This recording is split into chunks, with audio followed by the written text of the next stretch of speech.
ప్రభువే యేసుక్రీస్తు నామం పేరిట మీకు అందరికీ శుభాభివందనాలు తెలియపరుస్తున్నాను. మీరందరూ బాగున్నారు కదండి.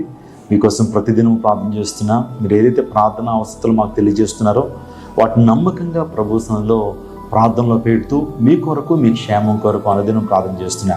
క్రైస్ట్ టెంపుల్ పరిచర్యను దేవుడు దీవిస్తున్నాడు. ఈ రోజున అనేక మంది దీవెనకరంగా ప్రపంచవ్యాప్తంగా దేవుడి పరిచర్య చేసినందుకు సమస్త మహిమ ఘనత ప్రభావాలు ప్రభువుకే చెల్లుగాక. మీ ప్రార్థన సహకారాన్ని బట్టి, పరిచర్య కొరకు మీరు చేస్తున్నటువంటి సహకారాన్ని బట్టి మీకు వేలాది వందనాలు మీకు కూడా తెలియపరుస్తున్నాను. ఈ రోజున వాగ్దానాన్ని మనం ధ్యానం చేద్దాం. కీర్తన 145వ కీర్తన 20వ చరణాన్ని చదువుకుందాం. యెహోవా తన్ను ప్రేమించు వారిని అందరినీ కాపాడును. దావీదు ఇక్కడ కీర్తనకారుడు దేవుడు అందరికీ ఉపకారం చేసేటువంటి వాడు, ఆయన కాపాడేటువంటి వాడు, ఆయన మేలు చేసేటువంటి వాడు అనేటువంటి ఉద్దేశాన్ని కలిగి ఈ అద్భుతమైన మాటను నిజంగా ఆయన తెలియజేస్తూ ఉన్నాడు. నిజమే, మన ప్రభు అందరికీ మేలు చేసేటువంటి వాడు. యెహోవా అందరికీ ఉపకారాన్ని దేవుని లేఖనం తెలుస్తూ ఉన్నాయి. ఈ యొక్క ప్రత్యేకమైన సమయం ఈ వాగ్దానం, యెహోవా తను ప్రేమించి వారిని కాపాడును. అవునండి, దేవుడు మనం రక్షించేటువంటి వాడు. రక్షింప నేరకున్న చేతులు కురచ కాలేదు, విన నేరకున్నట్లు చెవులు మందం కాలేదని దేవుని లేఖనం స్పష్టంగా తెలియజేస్తున్నాయి. దేవుడు నిన్ను, నీ కుటుంబాన్ని రక్షించేటువంటి వాడు, కాపాడేటువంటి వాడు. దేవుడు పాపం నుంచి మాత్రమే కాపాడటం మాత్రమే కాకుండా నీ జీవితంలో ప్రతి అపాయం నుంచి దేవుడు నిన్ను కాపాడి ఆయన నిన్ను ప్రేమించేటువంటి వాడు, నిన్ను ఆదరించేటువంటి వాడు. కాబట్టి నా ప్రియ సహోదరుడా, ప్రియ మిత్రమా, దేనికి భయపడొద్దు, దేవుడు నీకు తోడుగా ఉన్నాడు. నా ఆత్మ మీ మధ్య ఉన్నది కాబట్టి భయపడొద్దు అన్నాడు. ప్రభు ఆత్మను పొందుకుని నీవు ఎందుకు భయపడుతున్నావు?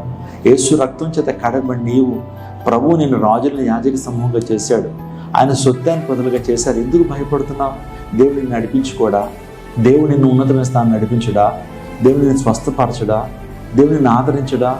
దేవుడు తగిన కాలం నిన్ను హెచ్చిస్తాడండి. తగిన కాలం దేవుడు గొప్ప కార్యం జరిగిస్తాడు. ఆయన మనల్ని కాపాడేటువంటి వాడు. ఆయన ప్రభు అయినటువంటి దేవుడు మనల్ని వేటి నుంచి ఆయన తప్పిస్తాడు. దేవుని మనం ప్రేమిస్తే వేటి నుంచి మనల్ని కాపాడుతాడంటే, మొదటిగా అపవిత్రత నుండి ఆయన మనల్ని కాపాడుతాడటండి. అపవిత్రత నుండి దేవుడు మనల్ని కాపాడుతాడు. చూడండి, ఎక్కడ చూసిన అపవిత్రత, ఎక్కడ చూసిన దుర్నీతి, ఎక్కడ చూసిన పాపము తాండవం ఆడుతున్న ఈ సమాజంలో ఆయన ప్రేమించడం ద్వారా అపవిత్రత నుండి దేవుడు మనల్ని కాపాడుతాడు. పాపము నుంచి దేవుడు మనల్ని కాపాడుతాడు. పాపానికి వచ్చే శిక్ష అంటే మరణం నుంచి దేవుడు మనల్ని కాపాడుతాడు. మన కుడికి కానీ ఎడమకు కానీ తొట్టిల్లిపోకుండా, మరలా లోకంలో పడిపోకుండా, దురభిమాన పాపంలో పడిపోకుండా, మారు మనసుకు తగిన ఫలాలు ఫలించినట్లుగా దేవుడు మనల్ని కాపాడుతాడండి. యోహాను అంటున్నాడు, సర్ప సంతానమా, మారు మనసుకు తగిన ఫలాలను ఫలించండి. అవును, మరలా మనం పాపంలోకి వెళ్ళిపోకుండా, మరలా మనం లోకంలోకి వెళ్ళిపోకుండా ఆయన ప్రేమించడం ద్వారా అపవిత్రత నుంచి ప్రభు మనల్ని కాపాడుతాడు. రెండోదిగా ఆపదల నుండి ఆయన మనల్ని కాపాడుతాడు. 34వ కీర్తన 19వ చరణాన్ని మనం ఆలోచన చేస్తే, ఆపదల నుండి దేవుడు మనల్ని కాపాడేటువంటి వాడు. దావీదు తన జీవితంలో ఎన్నో ఆపదలు గుండా వెళ్ళాడండి. తన మామైనటువంటి సౌలు నిత్యము తరుముతున్నాడు, నిత్యము చంపాలని ప్రయత్నం చేస్తున్నాడు.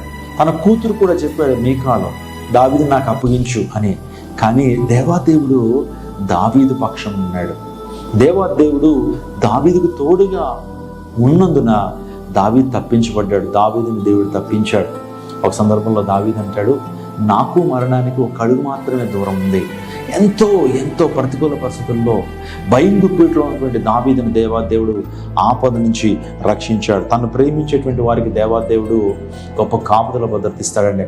అపాయము నుండి దేవుడు మనల్ని కాపాడనని 127వ కీర్తన 7వ చరణం, ఏ అపాయము రాకుండా యెహోవా నిన్ను కాపాడును, ఆయన నీ ప్రాణమును కాపాడును. ఇది మొదలుకు నిరంతరము నీ రాకపోకలను యెహోవా నిన్ను కాపాడును. ఏ అపాయం రాకుండా యెహోవా నిన్ను కాపాడును.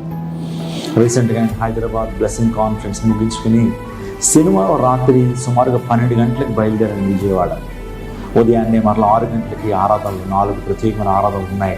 వాటిలో పాల్గొనడానికి టీం అంతా వస్తున్నారు. సో ఉదయం అంతా కూడా అనేక మంది ప్రార్థన చేశాను, అనేక గృహ దర్శనాలు చేసిన తర్వాత బాగా అలసిపోయాను. రాత్రి కూడా వాక్యం అందించి అనేక మంది కోసం ప్రార్థన చేసి మరలా 12 గంటలకు బయలుదేరుతున్నాను. సో వర్షం పడుతూ ఉన్నప్పుడు రోడ్డు మీద ప్రయాణం చేస్తున్నప్పుడు డ్రైవర్ వాస్తవానికి రోడ్డు మీద నీళ్లు చూసుకోలేదండి. కారు సుమారుగా 120 కిలోమీటర్ స్పీడ్లో వస్తూ ఉంది. నీటిని చూసుకోలేదు. ఆ నీళ్లు ఒక చోట చాలా ఎక్కువగా ఉన్న కారణం చేత కారు ఆ ప్రాంతానికి వెళ్ళటం, బ్రేక్ వేసినా సరే కారు నిజంగా తిరిగిపోయిందండి. సో వెనకాల బస్సులు వస్తున్నాయి, ఇటువైపు డివైడర్ ఉంది, చీకటి.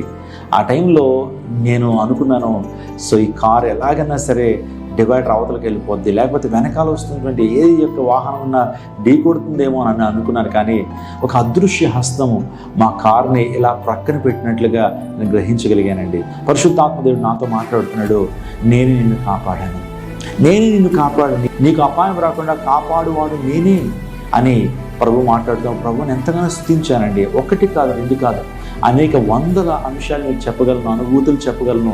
దేవాదేవుడు అనేక సందర్భాల అపాయం నుంచి మమ్మను, మా కుటుంబాన్ని, మా సంఘాన్ని కాపాడుతూ ఉన్నాడు. ఈరోజు నీ జీవితంలో కూడా తను ప్రేమించేటువంటి వారిని దేవుడు కాపాడుతాడు. పాపం నుంచి, అపరాధం నుంచి, నిత్య శిక్ష నుంచి, అపవాది తంత్రముల నుండి, ఆ తర్వాత నీ జీవితంలో అపాయము నుండి, ఆపదల నుంచి, ఆ అపవిత్రాత్మ శక్తుల నుంచి దేవుడిని కాపాడుతాడు. ఈ వాగ్దానం మీ జీవితంలో మీరు సురక్షించుకుందరుగాక. ధైర్యంగా ఉండండి, దేవుడు మీ పక్షాన ఉన్నాడు. మీ పక్షాన ప్రభు ఉన్నప్పుడు నీకు ఎవరు వ్యతిరేకంగా వస్తారు? దేవుడు నీకు తోడుగా ఉన్నప్పుడు ఈ ప్రపంచంలో ఏ శక్తి, ఏ వ్యక్తి నేను ఏమీ చేయలేరనే విషయాన్ని జ్ఞాపకం చేస్తున్నాను. కాబట్టి ఈ వాగ్దానాన్ని మీరు ఎత్తిపట్టి ప్రార్థించండి. నేను మీకోసం ప్రార్థన చేస్తాను. దేవుడు గొప్ప దీవెన, ఆశీర్వాదం, సమృద్ధిని మీకు అనుగ్రహించును గాక. తలలో ఉంచని ప్రార్థన చేసుకుందాం. సకలాశీర్వాదమునకు కానుభూతుడైన మా ప్రభువా, కీర్తన 145 కీర్తన 20 చరణం ద్వారా నిన్ను ప్రేమించేటువంటి వారిని కాపాడుతానని వాగ్దానం చేశారు. నన్ను ఎంతమంది అయితే ప్రభు ఈ వాగ్దానాన్ని వీక్షిస్తున్నారో, ఈ రోజంతా ఈ వాగ్దానాన్ని తిలకించేటువంటి వారి జీవితాల్లో ఈ వాగ్దానం వారి పట్ల నెరవేర్చండి. ఆదరణతో నింపండి, నెమ్మదితో నింపండి తండ్రి. వారిని ఆశీర్వదించండి తండ్రి. ప్రభు ఎవరైతేనైనా ఈ వాగ్దానం చూసిన వారి కుటుంబాల్లోనైనా గొప్ప దీవెన, ఆశీర్వాదము, ఆయన గొప్ప బ్రేక్ త్రూ అనుగ్రహించండి. అనారోగ్యంతో వారిని స్వస్థపరచండి. ఆయన ఉద్యోగాల కోసం ప్రయాసపడుతున్నటువంటి వారి జీవితంలో మంచి ఉద్యోగాలు ఈరోజే వారు పొందుకుందరు గాక. ఒక అద్భుతం వారి జీవితంలో ఈరోజు జరుగును గాక. అట్టి రీతిగా కుటుంబాన్ని సిద్ధపరచమని వేడుకొంటున్నాను. ప్రతి దినము కూడా ఈ వాగ్దానాన్ని మీ ప్రియులకు అందిస్తున్నప్పుడు ఈ వాగ్దానాలు వారు స్వతంత్రించుకొని ధైర్యంతో వారు ముందుకు కొనసాగి నీ శక్తిని, నీ ప్రభావాన్ని, అద్భుతాలు వారు పొందుకున్నట్లు మీరు సహాయం చేయమని వేడుకొంటున్నాను. ఎవరైతే ఈరోజు పుట్టినరోజులు జరుపుకుంటున్నారో వారిని దీవించండి. సంవత్సరము దయాకిరీటాన్ని ధరించేయండి. వివాహ వార్షికోత్సవాలు జరుపుకునేటువంటి వారు కూడా వారి జీవితాల్లో వారి వైవాహిక బంధాన్ని ఇంకనూ దీవెనకరంగా మీరు చేయండి తండ్రి. ఎగ్జామ్స్ రాస్తున్నటువంటి వారు, ప్రయాణాలు చేస్తున్నటువంటి వారు, వారి జీవితాల్లో మీ కాపుదల, భద్రత, విజయాన్ని అనుగ్రహించండి, కృప అనుగ్రహించండి. యేసు శక్తి కలిగిన నామమున అడిగి వేడుకుంటున్నాము తండ్రి, ఆమేన్. ఈ వాగ్దానం మీరు చూశారు కదా, 10 మందికి షేర్ చేయండి. ఇదివరకు వారు కూడా దీన్ని పొందగలుగుతారు. సో ఈ పరిచర్య కోసం మీరు ప్రత్యేకంగా ప్రార్థన చేయండి. ప్రతి ఆదివారం కూడా 4 ప్రత్యేకమైన ఆరాధనలు విజయవాడ పట్టణంలో జరుగుతున్నాయి. మీరు రండి, మీ కుటుంబాలతో రండి. దేవుడు గొప్ప స్వస్థతను, విడుదలను మీకు ప్రసాదిస్తాడు. దేవుని యొక్క కాపుదల, భద్రత మీ జీవితంలో దేవుడు దయచేయను గాక. ఆమేన్.